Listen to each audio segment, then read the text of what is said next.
from the News Channel 5 network. This is OpenLine.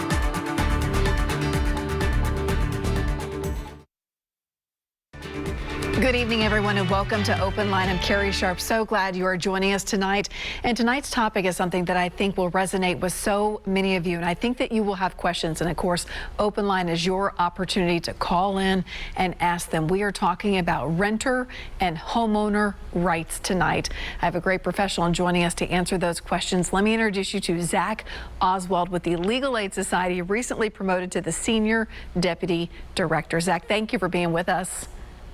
Thank you so much for having me this evening. I want you to tell us more about Legal Aid Society, but first of all, I want our guests to know, as they're pondering their questions that they might have to ask you, is you really have a specialty in this renters' rights kind of arena. That's correct. Yeah, I've been focusing on renters' rights for about 8 years in Middle Tennessee, and so I'm happy to answer any questions that people have this evening. You will know from A to Z. We will get it done tonight. So again, if you have a question about rental rights, whether it deals with your landlord, the property, whatever it may be, go ahead and give us a call. This is really your opportunity to get some free help. One of them, we're going to tell you about more ways to do that as well throughout the night. 615-737+. The number is at the bottom of your screen. So as we get those calls lined up, Zac, I would like you to tell us more about the Legal Aid Society, just the big picture of it. Yeah, absolutely.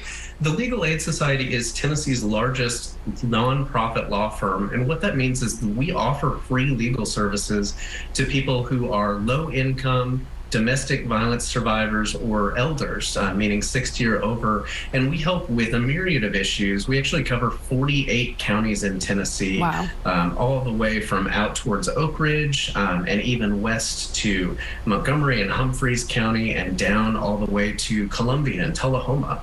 So we're really across the majority of the state, and we offer help with all sorts of issues: family law, domestic violence issues, money issues, if you've got a debt collector that's coming out after you, or if you've got a used car or maybe a home contractor problem.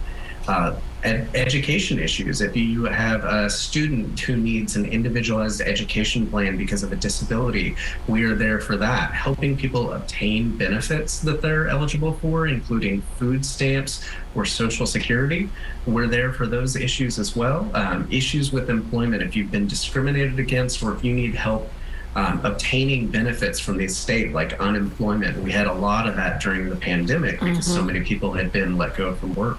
And then, of course, the housing issues that we're talking about tonight, and that's home ownership, people that are having problems with their mortgage and they're maybe at risk of foreclosure, all the way to rental housing. And that's discrimination, conditions in your rental housing, and of course, trying to avoid eviction, because we know that the biggest hurdle that people have right now to being stable in their housing is keeping the housing that they have, because there is no other place that they can find, because there's an affordable housing shortage out there. It's so true. You know, when we think about housing, it's one of the things that across all spectrums, I think that all people want is just a safe place to lay their head at night. And that is becoming harder to find in Nashville and the surrounding areas. I mean, this is bleeding out to our outlying counties as well. It's just hard to find, and rent is going up, not just by $25, $75, by hundreds of dollars when people come up for their renewals. So we're going to dig into that tonight. What can you do if you're just served one of these? Your rent's going up, or you're being evicted, or we're selling this property, you're out. What can you do? So again, that number to call, 615-737+. Zac, I want to start with, during the pandemic, shortly after this hit and the government program started to kick in, there was an eviction moratorium. Where does that stand now? So that eviction moratorium is totally gone. And we've been without that in Tennessee for about a calendar year now.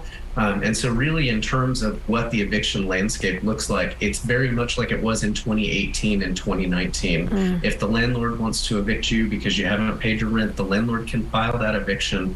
And once that eviction's filed in Tennessee, there's actually not a requirement that the landlord takes any money if you come back up with it. And so that's where we see people that get behind immediately. They need to seek out those resources that are available from that financial assistance. And I can talk about those when you're ready, Carrie. Okay. So that they make sure that they keep their home. Yeah, I want to circle back on evictions and how those work and what's legal and what's not. But I know a lot of people's ears just perked up when you said relief programs, because those still do exist, because people are still very much hurting financially from the pandemic and other reasons too, including inflation right now. So if people are saying, I need help, I am spinning my wheels here, what do I do? What can they do? Yeah, so there are actually 2 rent relief programs in Middle Tennessee that exist. There is a Rutherford County rent relief program, and so I want to be clear that if you're in Rutherford County, you do need to look for Rutherford Rent Assistance. And then there's a rent relief program through the Tennessee Housing Development Agency. And those are the 2 sources of help, and I point that out because there was a funding source in Nashville that was specific for Nashville residents. That money has all been spent up, and so if you're in the Davidson County area and you're looking for rent relief, you want to look to the Tennessee Housing Development Agency. What these programs do for renters who are behind on their rent or have a problem that could look like moving forward they will get behind on their rent, these programs can pay up to 18 months worth of rent for the tenant. You have to be below a certain income, but it's about 80% of the area median income. So it's going to be a majority of the population who's renting who qualifies for this. And you're going to have to be behind for some reason on your rent or close to behind on your rent because of COVID. But we know because of supply chain issues, because of inflation related to COVID, because of just general illness, childcare, all of those things that happened during COVID, that COVID affected us all. It's just being able to explain, this is how I lost my money, or this is how I got behind because of COVID. Please help me. And there are funds available, like I said, throughout the state for renters. Are those funds, do you see them doled out pretty quickly? Because when people get in a pinch, they need to find a remedy pretty fast. I will tell you, there's been a pretty significant delay, and that's why I say the second that you think that you are going to be behind on your rent, you need to go ahead and go to thda.org to find the application portal or Rutherford Rent Relief. And go ahead and get that applied. Fill out all the paperwork. If you're missing something, call the number that's listed on the website. That's 844-500-1112. And tell them, hey, I don't have this paperwork. How can I self-attest that this is my rent and this is my lease agreement? Those sorts of things. There are loopholes around not having your paperwork, and it's just important to communicate those early. What we are seeing, Carrie, is that after applications are approved, it's still about a 2 to 3 week process before the check comes in. Oh, wow. But if you can get that approval and wave it in your landlord's face, hey, money is coming, hopefully that can fend off the eviction. Just give me a general picture of what the rental landscape looks like right now in Davidson County. What kind of calls are you getting from people?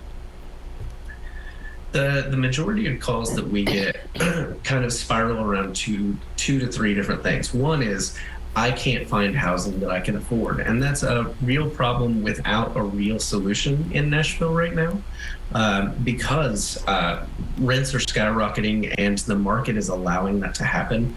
And part of that is really a trickle down from the homeownership market, where homeownership prices have raised so much that they've knocked a lot of people that are in the traditional homeownership market back into the rental market, making it a lot more competitive, which means that the rents can go up. The second call that we get is, hey, my landlord isn't fixing things, what can I do? They talk about the conditions in the area, and it's important for renters to hear me say, generally the rule in Tennessee is that even if your landlord isn't repairing things, you cannot withhold rent for repairs. The tenant still has a responsibility to continue to pay their rent even if the landlord is not fixing things.